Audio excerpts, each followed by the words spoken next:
Hello friends, जॉबजरी channel में फिर से एक बार आपका स्वागत है। दोस्तों, आप देख रहे हैं कोरोना वैक्सीन से संबंधित लेटेस्ट न्यूज़। इसके बारे में लेटेस्ट न्यूज़ दी है उत्कर्ष के महारथी कुमार गौरव सर ने।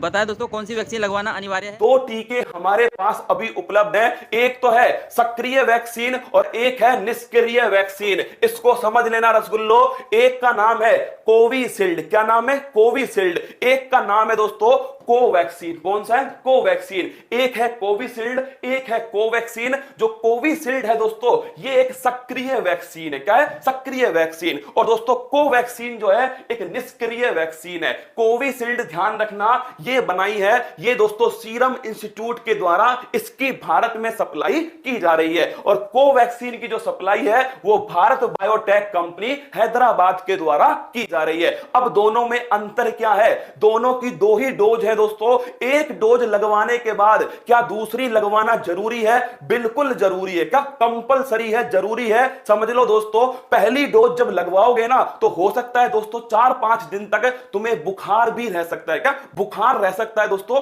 4-5 दिन तक वैक्सीन के लगवाने के बाद में। लेकिन ध्यान रखना आप सभी को, ये एक्टिव है और ये इनएक्टिव है। एक्टिव का मतलब है इसमें दोस्तों जो रोगाणु है वो कमजोर अवस्था में जीवित है। क्या है? कमजोर अवस्था में जीवित रोगाणु है दोस्तों। किसके अंदर? इस एक्टिव वैक्सीन के अंदर, जिसका नाम क्या है? जिसका नाम है कोविशील्ड। तो कोविशील्ड में दोस्तों ध्यान रखना, रोगाणु है जीवित अवस्था में लेकिन बिल्कुल कमजोर अवस्था में। इससे दोस्तों क्या होगा? इससे जैसे ये जाएगा हमारे शरीर में तो हमारे शरीर का जो इम्यूनिटी सिस्टम है, जो प्रतिरक्षा तंत्र है, जो लड़ाई लड़ता है दोस्तों, किससे? रोगाणुओं से लड़ाई लड़ता है और हमें दोस्तों स्वस्थ रखता है, वो तुरंत एक्टिवेट होगा। और एक्टिवेट होते दोस्तों वो किस पर अटैक करेगा? वो तो इसे समझेगा क्या कि ये सच में कोविड-19 का रोगाणु है दोस्तों, तो वो सीधा इसके ऊपर अटैक करने वाला है। और जब इसके ऊपर अटैक करेगा तो हमारे शरीर में दोस्तों एंटीबॉडी बनेंगी। क्या बनेंगे? हमारे शरीर में बनेंगे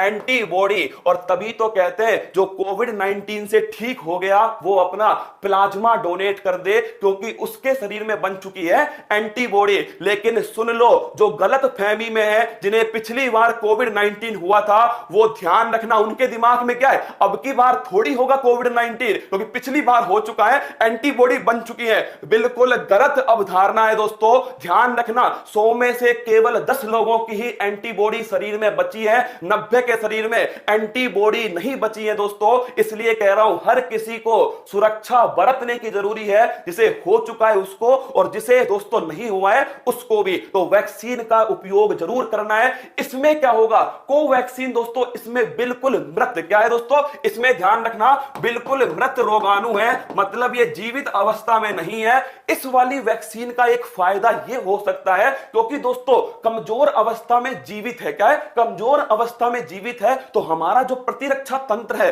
वो बड़ी मजबूती से काम करेगा, बड़ी तेजी से काम करेगा, एंटीबॉडी बड़ी अधिक मात्रा में बनाएगा। तो इसका दोस्तों जो प्रभाव है वो दीर्घकालिक हो सकता है। लेकिन दोनों ही वैक्सीन सुरक्षित है दोस्तों। क्या दोनों ही वैक्सीन सुरक्षित है? एक ध्यान रखना आप कि कोविशील्ड एक एक्टिव वैक्सीन है। ऐसा पोलियो में भी होता है। क्या पोलियो की जो वैक्सीन होती है ना दोस्तों, उसमें पहले एक्टिव ही था। क्या पहले एक्टिव था, अब दोस्तों क्या आया है? उसमें इनएक्टिव आया है। जबकि जो कोवैक्सीन है भारत बायोटेक की, खुद भारत की जो है दोस्तों, उसमें ध्यान रखना ये एक इनएक्टिव वैक्सीन है। पहली वैक्सीनेशन के बाद में दूसरा जब वैक्सीनेशन करवाओगे, दूसरी डोज लगवाओगे तो उसका अलग से रजिस्ट्रेशन होगा। इस बात को भी ध्यान रखना। ऐसा मत सोचना पहली बार करवाया था ना, दूसरी बार अपने आप हो जाएगा। नहीं रसगुल्ला, दोबारा रजिस्ट्रेशन करवाना होगा। और रजिस्ट्रेशन कहां पर होगा? नोट कर लेना दोस्तों, आपके सामने ये रजिस्ट्रेशन है www.cowin.gov.in। ये वाला रजिस्ट्रेशन है, यहां पर जाकर आपको रजिस्ट्रेशन दोस्तों करना है। क्या